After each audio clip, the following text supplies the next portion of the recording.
Hello friends, again welcome to this new video. So this video contains a very important topic from the 11th standard, that is the modern periodic table. See,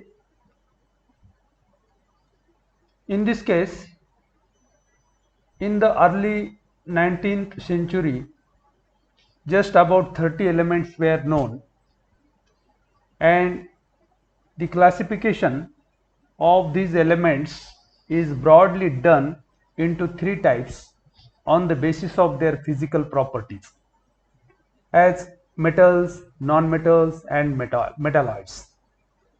We know very well, so that is what in the beginning, so just 30 elements were known, and these elements are classified into broad three types, that is metals, non-metals and metalloids.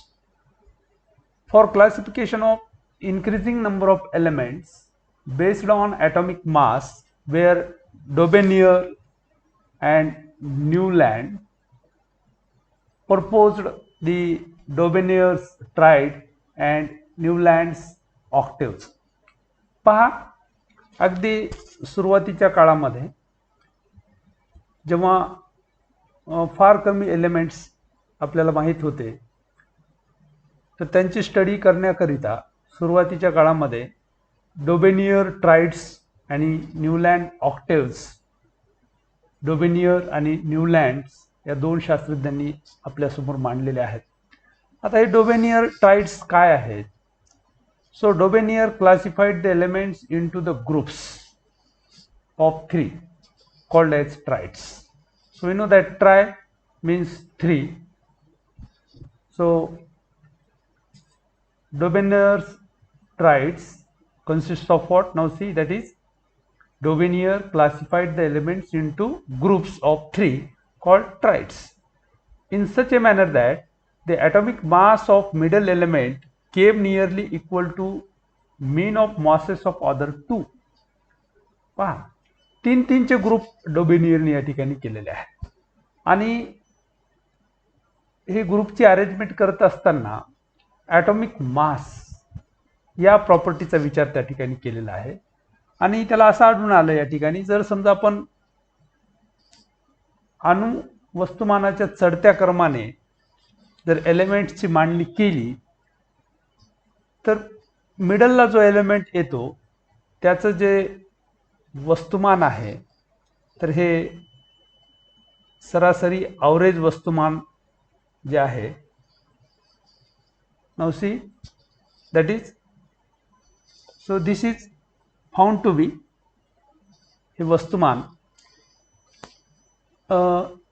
हे जे दोन elements आहेत, त्या दोन एलिमेंट्सच्या वस्तुमानाची बेरीज केली आणि त्याला जर आपण दोन्ही डिवाइड केलं, ॲव्हरेज जर काढलं, तर ह्या मिडल एलिमेंटचं वस्तुमान जे आहे, तर हे ॲव्हरेज वस्तुमान, सरासरी ॲव्हरेज किंवा सरासरी वस्तुमान येत होतं. किंवा या ठिकाणी असलेले हे जे तीन एलिमेंट्स आहेत, तर मध्यभागी येणारा जो मूलद्रव्य आहे त्याचं वस्तुमान या दोन मूलद्रव्यांच्या वस्तुमानाच्या निम्म, एक अप्रॉक्सिमेटली अशा पद्धतीने आपल्याला इथे दिसतं. लिथियम, सोडियम, पोटॅशियमच्या बाबतीत सोडियमचं वस्तुमान आपल्याला माहिती आहे 23 आहे. किंवा त्याच पद्धतीनं क्लोरीन, ब्रोमीन, आयोडीन, तर आपण जर पाहिलं तर क्लोरीन आणि आयोडीनच्या वस्तुमानाच्या बेरीज केली आणि त्याला दोन्ही डिवाइड केलं, तर अप्रॉक्सिमेटली एवढं वस्तुमान जे आहे ते ह्या मिडल एलिमेंटचं येतं. तर याला डोबेनियर ट्राइड्स म्हणतात. अगदी सुरुवातीच्या काळी की ज्यावेळेस या एलिमेंट्सचा अभ्यास करण्यासाठी, स्टडी करण्यासाठी, की त्यांचं एक अरेंजमेंट, निश्चित अशी अरेंजमेंट आवश्यक होती आणि त्यासाठी सर्व सायंटिस्ट प्रयत्न करत होते. डोबेनियर ट्राइड्स फार युजफुल नाही झाले, कारण त्या ठिकाणी later on it is observe that की या मिडल एलिमेंटचं वस्तुमान जे आहे काहीच्या बाबतीत असं येईलच असं नव्हतं, and that's why this hypothesis is rejected, but being A primitive one, so it has its important. Similarly, Newland's law of octaves, Newland put forth this law that is called as Newland's law of octaves.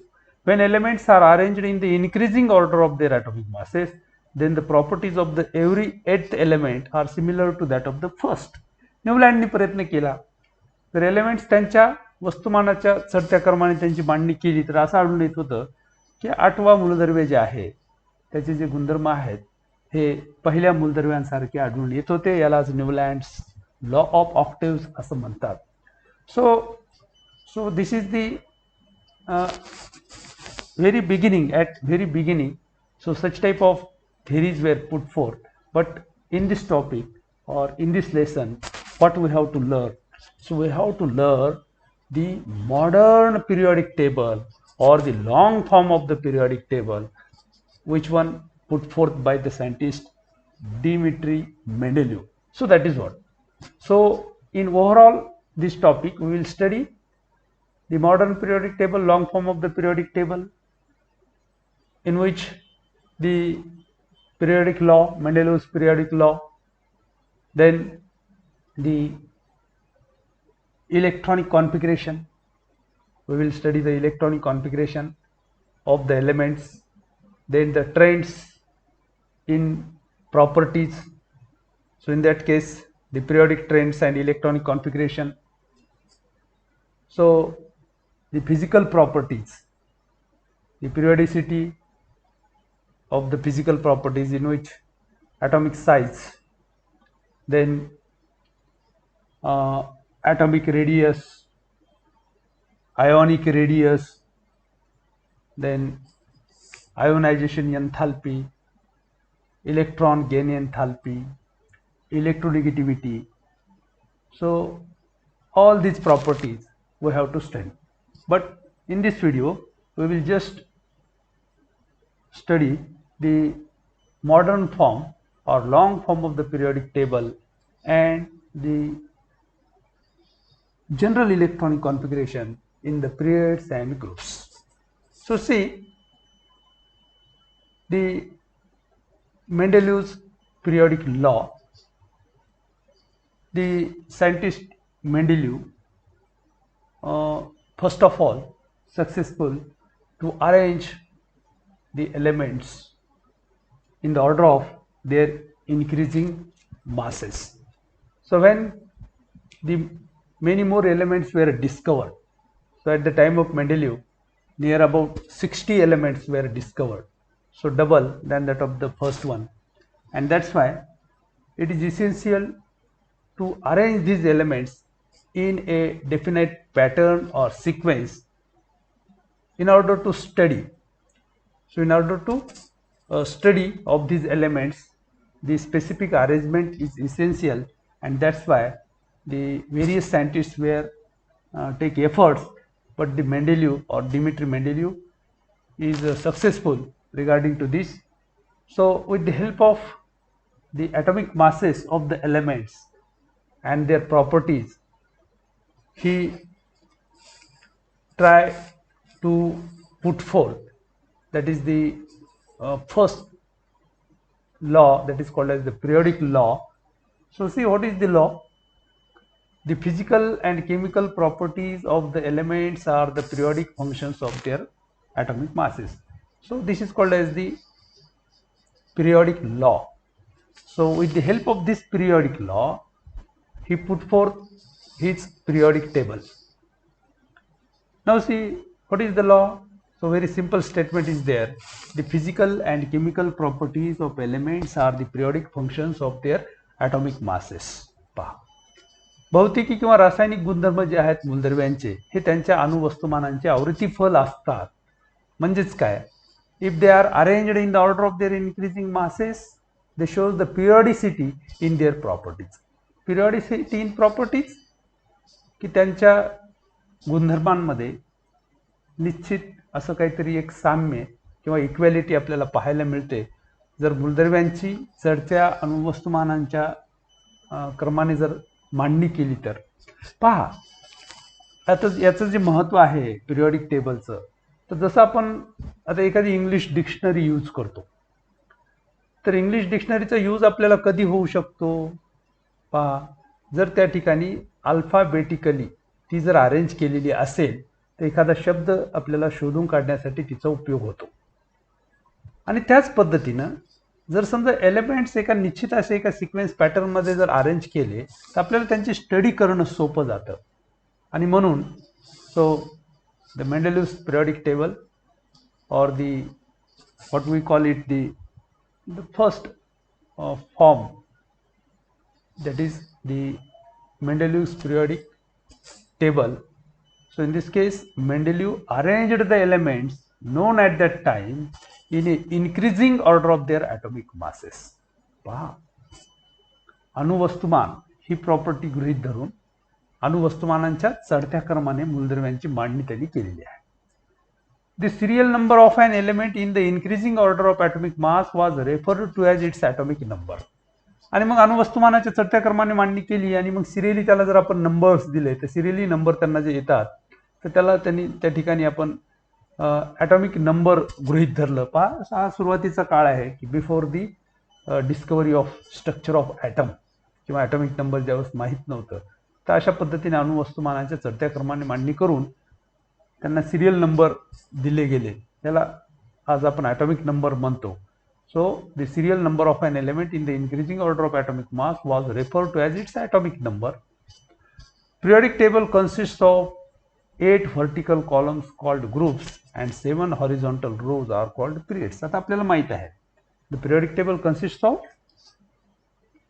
8 vertical columns, 8 उभे स्तंभ आहेत त्याच्यात, ज्याला आपण groups म्हणतो, आणि 7 horizontal रोज आहेत ज्यांना आपण पिरियड्स म्हणतो. Elements belonging to the same group show similar properties and properties of the elements in the periods show gradual variation from left to right. पाहता, तर अशा पद्धतीनं पिरियड आणि ग्रुप्स पहा, व्हर्टिकल कॉलम्स, 8 व्हर्टिकल कॉलम्स ज्याला आपण groups म्हणतो, आणि 7 horizontal rows. So where these periods and groups intersects to each other, the boxes are formed. आणि मग त्या बॉक्सेसमध्ये जे आहे तर हे एलिमेंट्स त्या ठिकाणी प्लेस केलेले आहेत. तर अशा पद्धतीनं जर एलिमेंट्सची अरेंजमेंट केली तर काय आढळून येत होतं, that is elements belonging to the same group shows the similarity in their property and the properties of the elements in the periods also shows the gradual variation from left to right. त्याच्यामध्ये सुद्धा एक निश्चित असा क्रम आढळून येत होता जर आपण पिरियडिक टेबलमध्ये लेफ्टकडून राईटकडे मूव्ह झालो तर. तर अशा पद्धतीनं त्याचा उपयोग होत होता. Mendeleev kept some empty places by hoping that the newly discovered elements in the future will occupy that places. आणि मग त्या ठिकाणी त्यांनी अशा काही जागा सोडल्या होत्या. He left some places by predicting that in future the elements may be discovered, they have the atomic numbers which can be fitted in these empty places, and his prediction were found to be correct one finally. In that case we know that the inert gases or inert gas elements are not known at the time of Mendeleev, but later on they are discovered and their new group is placed after this one. So in this way the empty places are filled later on by the latest discoveries. In this case the Henry Moseley's work is very important.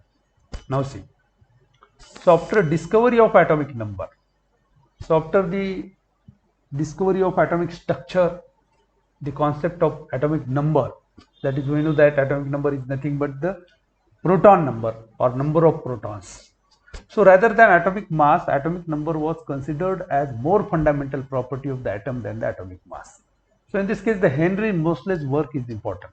With the help of X-ray spectroscopy, he find out the frequencies of the X-rays, and he observed that the frequencies of X-rays are depends upon the atomic number, and that's why later on the atomic number is considered as more fundamental property than that of the atomic mass.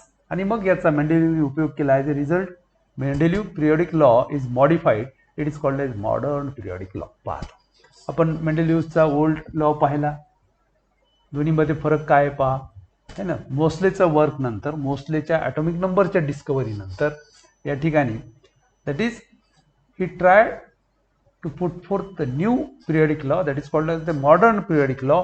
And what is the basis of this? The physical and chemical properties of elements are the periodic functions of their atomic numbers. So instead of atomic mass, the atomic number is considered as the fundamental property. आणि म्हणून त्यांनी सांगितलं किंवा physical आणि chemical properties ज्या आहेत एखाद्या मूलद्रव्याच्या, हे periodic functions of their atomic numbers, त्यांच्या अणुअंकाच्या आवृत्ती फल आहेत. म्हणजे अणुअंकाला त्यांनी महत्त्व दिलं अणुवस्तुमानांकाच्या ऐवजी.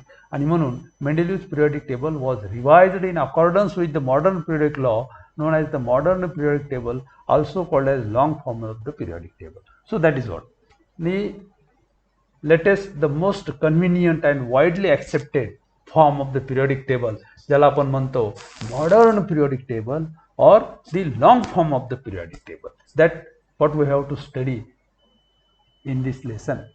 So see what is that. So look at this. So this is the modern form of the periodic table. See roughly the shape of the periodic table just आपण आता पाहिलेलं आहे. It consists of the long form of the periodic table. Now see, this is the modern form of the periodic table. So in this case there are total 7 horizontal rows.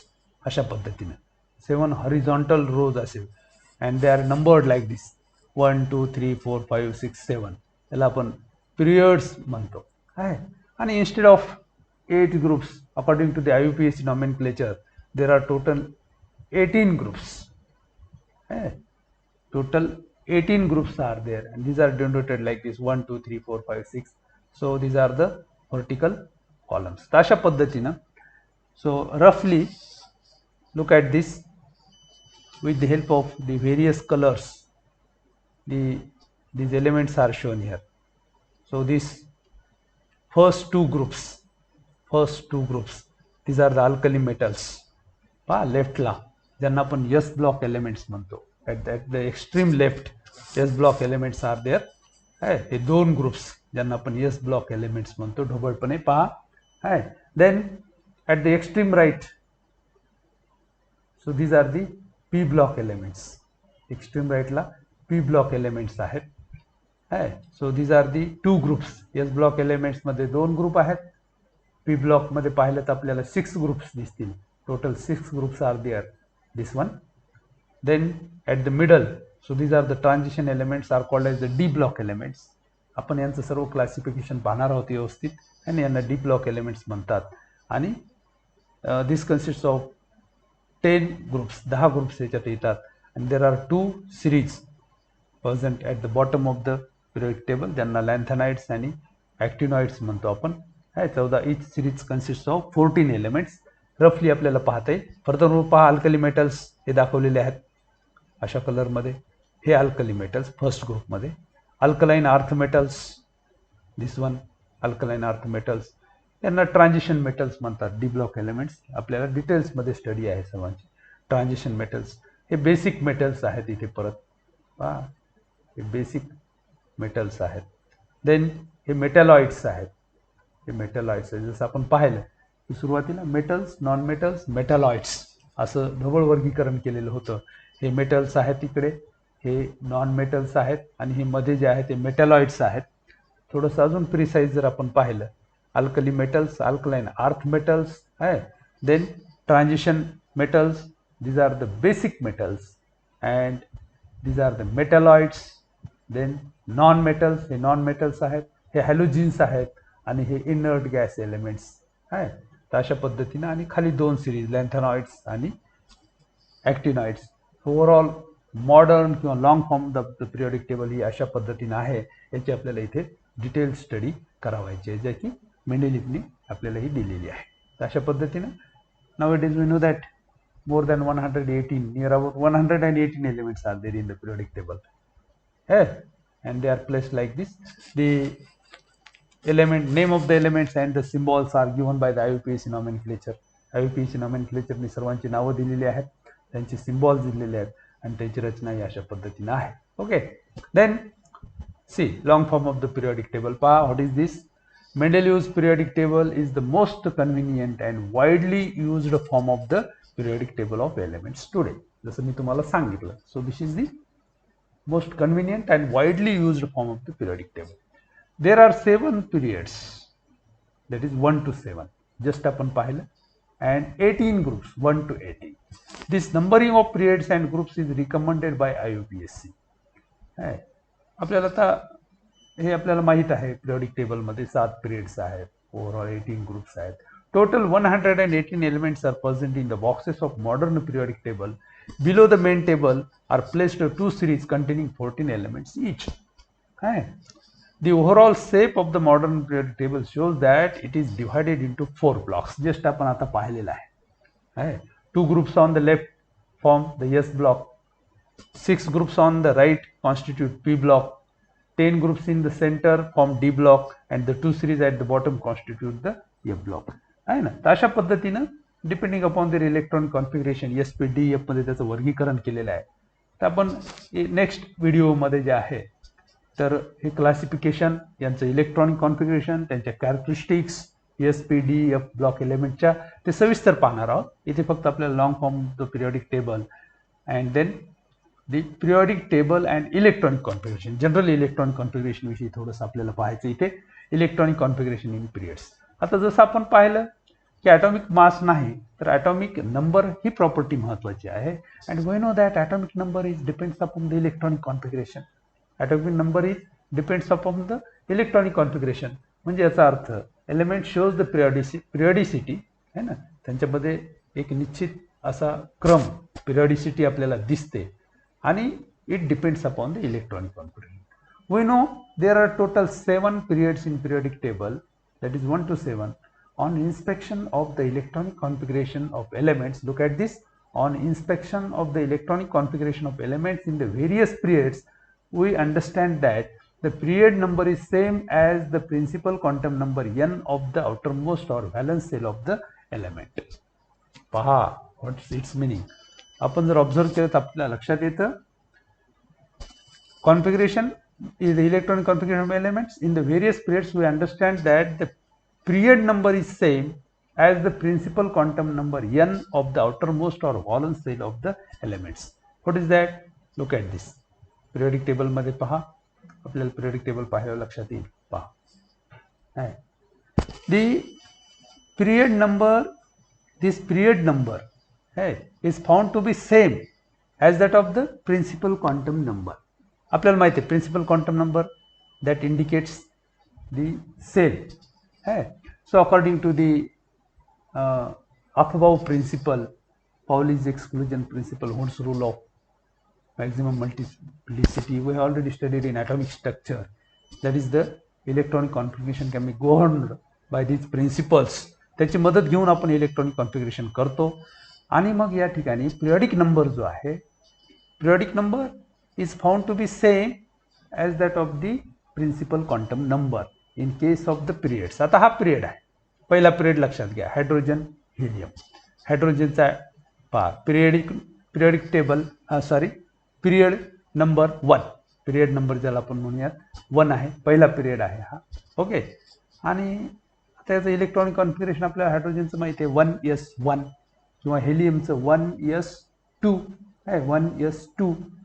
तर पहिली कक्षा 1s2 आपण पाहिलेलं आहे. 1 काय represent करतो की कक्षा, main shell, main energy level कोणती आहे त्याच्या आपल्याला लक्षात येतं की एका पिरियडमध्ये जे एलिमेंट्स आहेत तर पिरियडिक नंबर जो आहे किंवा पिरियड नंबर याला आपण म्हणूयात period number, so that is same to the value of the n, principal quantum number. लक्षात येतं का हे ना, 1s1 1s2 क्वांटम नंबरची किंमत 1s1 किंवा 1s2 एन आहे ना, एन दर्शवित होतो, एनची किंमत 1, मेन सेल कोणती आहे ते, आणि पिरियड 1 इथे तसंच तुमच्या लक्षात येईल. सेकंड पिरियडमध्ये पहा, period number 2 lithium electronic configuration, atomic number 3 1s2 2s1 है.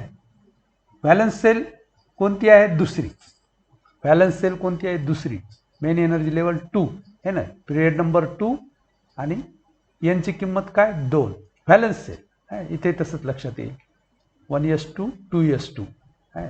तर अशा पद्धतीनं तुमच्या लक्षात येईल. पहा इथे काय होतं है ना. आता एका पिरियडमध्ये सेल तीच आहे, जसं आपण पहिल्या पिरियडमध्ये पाहिजे 1s1 1s2 एस ऑर्बिटलच आहे पहिल्या कक्षेचं, सेल बदलत नाही आहे.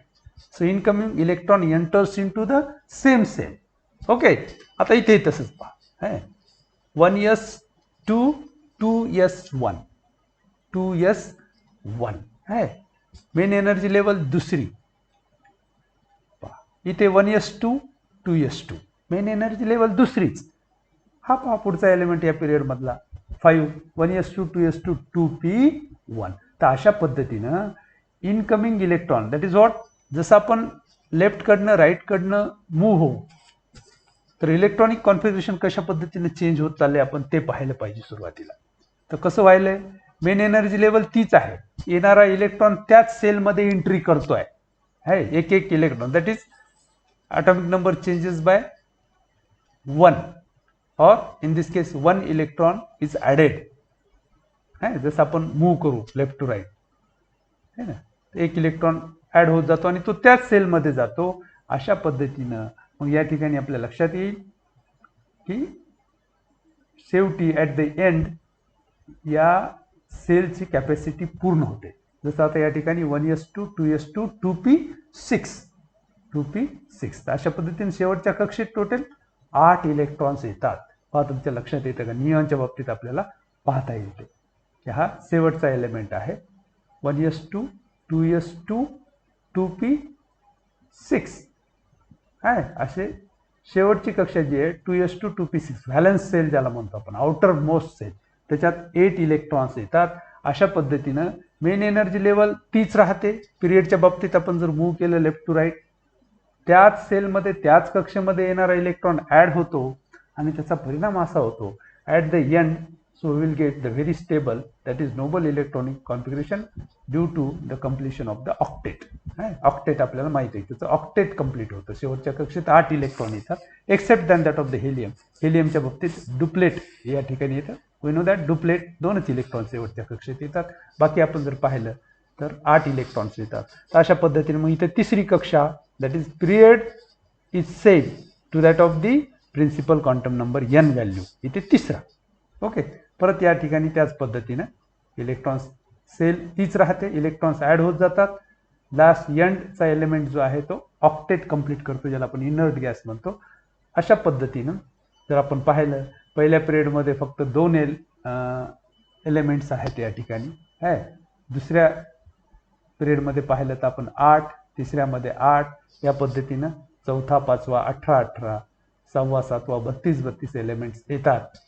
हे आपण सविस्तर शिकणार आहोत, पण इथे आपल्याला पिरियडच्या बाबतीत काय होतं हे एक ढोबळपणे लक्षात यायला लागतं की अशा पद्धतीनं सेल तीच राहते आणि ज्या पद्धतीनं मग इलेक्ट्रॉनिक कॉन्फिगरेशन ॲटॉमिक नंबर 1 नी वाढत जातो त्या पद्धतीनं ग्रॅज्युअल चेंज होतो प्रॉपर्टीजमध्ये when we move from left to right आहे ना. ही एक कॅरेक्टरिस्टिक आहे. अशी अरेंजमेंट केल्यामुळं एकाच ग्रुपमध्ये जे एलिमेंट्स येतात त्यांचं इलेक्ट्रॉनिक कॉन्फिगरेशन आपल्याला पाहायचं आहे आणि पिरियडमध्ये जनरल फरक काय आहे तर आपण पाहिलं की अशा पद्धतीनं पिरियडच्या बाबतीत तीच सेल राहते, येणारा इलेक्ट्रॉन त्याच सेलमध्ये ॲड होतो आणि म्हणून त्या पद्धतीनं इलेक्ट्रॉनिक कॉन्फिगरेशन कशा पद्धतीने चेंज होतं ते आपण या ठिकाणी हे जनरल पाहिलेलं आहे.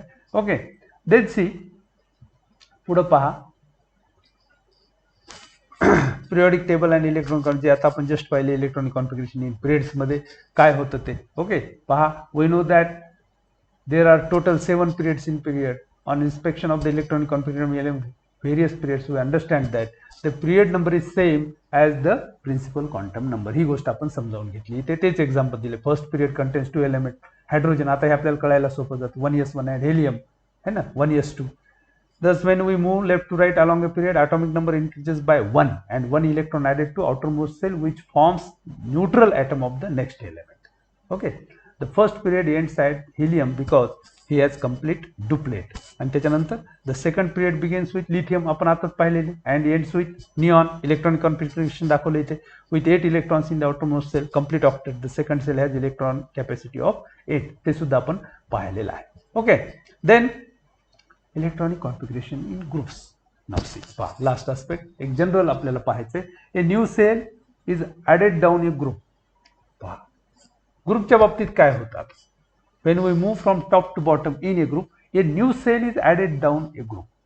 आहे जसं आपण पाहिलं की पिरियड चेंज झाला की काय होत होतं, नवीन सेल त्या ठिकाणी वाढत होतं. त्या पद्धतीने ग्रुपमध्ये आपण मूव्ह करू टॉप टू डाऊन.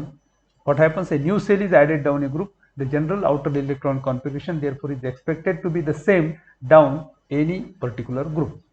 आणि म्हणून एका ग्रुपमध्ये जनरल इलेक्ट्रॉनिक कॉन्फिगरेशन जे आहे, व्हॅलन्स सेल इलेक्ट्रॉनिक कॉन्फिगरेशन जे आहे that is found to be the same. It is found to be same for 1, 2 and 3 groups. या तिन्ही ग्रुपच्या बाबतीत सारखं दिसतं. थोडंसं आपण पिरियडिक टेबलकडे जाऊयात, तुमच्या लक्षात येईल. पहा आता ग्रुपमध्ये when we move from top to bottom ग्रुपमध्ये मूव्ह करत राहू. काय पहिल्या पिरियडमध्ये हा आहे, आता हा पहिला ग्रुप आहे. ग्रुपच्या बाबतीत काय होतं पहा, ग्रुप पहिला ग्रुप हा दुसरा ग्रुप, पहिला ग्रुप हा दुसरा ग्रुप आहे. आता इथे पहा पहिल्या ग्रुपमधून दुसऱ्या ग्रुपमध्ये आपण जेव्हा जातो आता या ठिकाणी आहे, तर जसं ग्रुप चेंज होतो. पहा लुक ॲट दिस.